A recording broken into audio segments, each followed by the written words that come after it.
A lo largo de su historia, la península ibérica ha estado integrada por una gran diversidad de reinos, coronas y condados que en sus características han dado forma y establecido la historia de esta zona geográfica.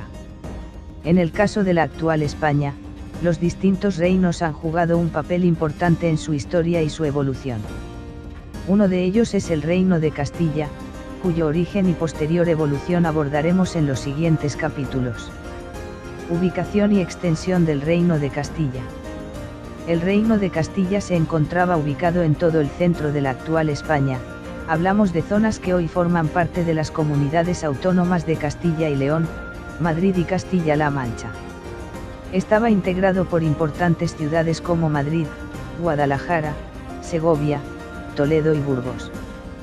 Posteriormente, la Corona de Castilla expandió su territorio al anexionar o subyugar otros reinos, hasta el punto de lograr una convergencia con la Corona de Aragón y controlar toda la península durante la monarquía hispánica. Etimología de Castilla. Existen varias teorías sobre el origen del nombre Castilla, pero la más aceptada la atribuye a la palabra en latín castellum, la cual es diminutivo de castrum, castro, que era el nombre que recibían los poblados fortificados en la época romana. Esta palabra evolucionó al español medieval como Castella o Castiella, que podría interpretarse como tierra de castillos debido a su gran abundancia en la zona. Los orígenes de Castilla. De condado a reino. En primer lugar, trasladémonos al medievo. A comienzos del siglo IX comienza la repoblación de las tierras que años más tarde van a configurar el condado de Castilla. Aprovechando los momentos de debilidad del Emirato de Córdoba, multitud de familias van a atravesar la cordillera cantábrica desde las tierras de Cantabria y Vizcaya hacia unos territorios en los cuales no existe ningún tipo de organización territorial.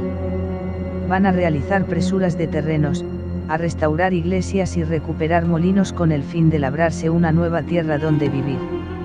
Parece que estos movimientos migratorios no son patrocinados por los reyes asturianos, sino que son abades o familias más o menos poderosas las que van a protagonizar las primeras repoblaciones.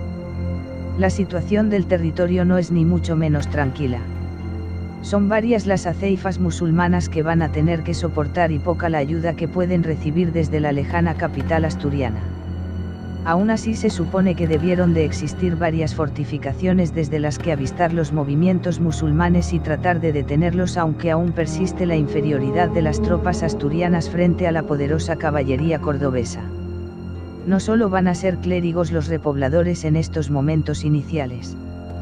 Una carta de donación del 1 de julio del año 811 nos habla sobre la donación que Guduilla hace al recién fundado monasterio de San Vicente y San Cristóforo de Fístoles.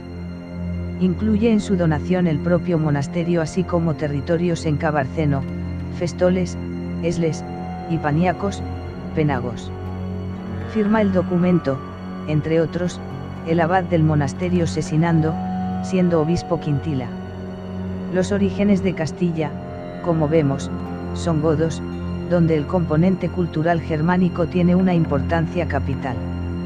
Sin embargo, la población en las montañas muere de hambre. La población decide dejar atrás la miseria y emprende la mayor aventura de sus vidas, abandonar las montañas. Hacia el 814 se inicia la empresa. En la era 853, rezan los anales castellanos, salieron los foramontanos de Malacoria y vinieron a Castilla. Una masa de gentes atenazadas por el hambre y dispuestos a jugárselo todo se desgaja de las estribaciones orientales de los picos de Europa, bajan buscando la llanura hacia el sur y el este, desalojan a los moros y empiezan a asentarse en las tierras y valles del norte de Burgos, en el Alto Ebro por Bricia, Villarcayo, Espinosa de los Monteros, Amaya, Valdegovia y Medina de Pomar, en la antigua Bardulia, que pronto se empezará a llamar Castilla. En el año 850 el nuevo rey Ordoño I de Asturias va a delegar el gobierno de sus territorios fronterizos a gentes de la familia real, quienes tendrán gran libertad de acción a cambio de su fidelidad. Su hermano Gatón será conde del Bierzo y su pariente Rodrigo se convertirá en el primer conde de Castilla. El conde de Castilla será el encargado de recaudar los impuestos, cobrar las multas e impartir justicia en sus territorios. En los primeros años de su gobierno se reanuda la repoblación de nuevos territorios bajo la acción de eclesiásticos y señores, pero a partir del 860 el propio conde va a actuar y repoblará Amaya, 860. La vida del condado será de práctica total autonomía durante las décadas siguientes, si bien nominalmente se engloba en el reino de Asturias, primero, y cuando éste traslada la corte de Oviedo a León, en el reino de León. En el año 920 el rey de León Ordoño II sufrió la derrota de Valdejunquera. El monarca atribuyó el desastre a la negativa de los magnates castellanos de acompañarle en la guerra de Navarra y se propuso castigarlos con máximo rigor. Sabedor Ordoño de que los 4 magnates más poderosos del condado de Castilla se hallaban reunidos en Burgos, los invitó a una conferencia en Tejares, a orillas del río Carrión, a donde acudieron sin desconfianza. Allí los tomó presos y los condujo a León, donde los ejecutó. Indignados los castellanos por esta acción y no pudiendo levantarse en armas acordaron proveer por sí mismos su gobierno, eligiendo entre los nobles 2 magistrados, uno civil y otro militar, con el nombre de jueces, para recordarles que su misión era de hacer justicia y no la de oprimir a los pueblos con su autoridad, o menoscabar su libertad. Estos jueces ejercieron su oficio basándose en los usos y costumbres de Castilla, juicio o fuero del albedrío, y sus sentencias se denominaron fazañas. Juzgaban a la manera de los visigodos y en esta forma de semirrepública se erigió Castilla hasta que se erigió en condado independiente. Para este honroso cargo fueron nombrados en el año 842 los 2 primeros jueces castellanos, Nuño Rasura y Laín Calvo.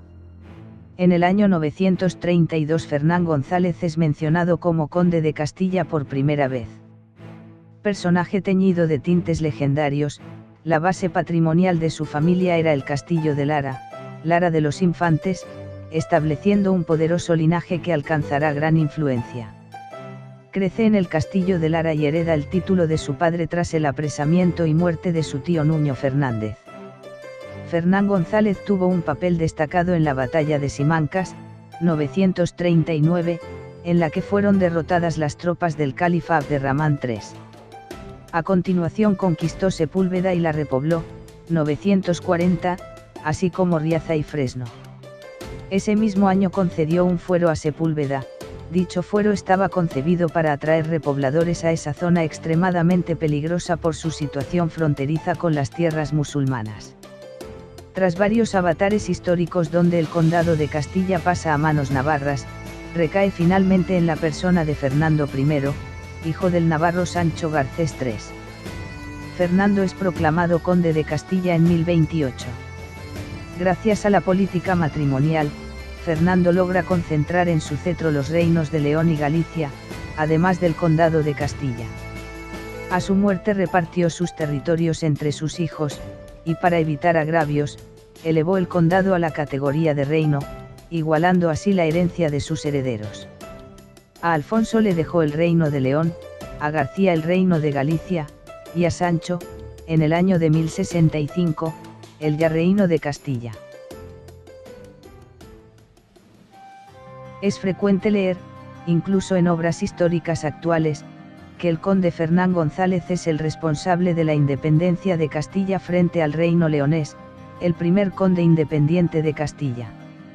Incluso existe una leyenda, que se cuenta por primera vez en el poema de Fernán González acerca del préstamo de un caballo y un azor al rey leonés durante tanto tiempo que, cuando el rey se vio obligado a devolver los intereses, comprobó que lo mejor era que Fernán González tuviera el dominio absoluto de Castilla.